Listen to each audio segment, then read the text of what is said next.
are the people with no passports, no property, no vote. What the United Nations Refugee Agency calls the stateless are the world's legal ghosts, and the topic of this recent congressional hearing. Dan Glickman is president of Refugees International. There are an estimated 12 million people worldwide who do not have claim to any nationality. It's an existentialist nightmare. Senators were considering the plight of 4,000 stateless people living illegally in the United States. A new bill called the Refugee Protection Act of 2010 would allow them to apply for legal permanent residence, and quickly. My statement refers to a case of a woman named Tatiana. Tatiana Lesnikova has lived in the United States illegally for 18 years. She was born in Siberia, then moved to Ukraine before coming to the United States. When the former Soviet Union dissolved, she was left without a nationality. What does it mean to be stateless?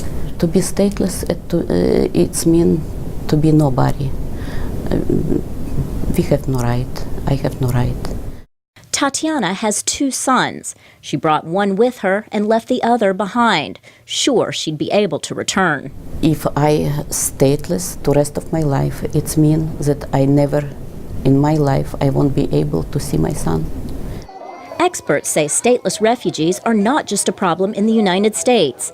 Dozens of countries host them, with large populations in Africa and Asia.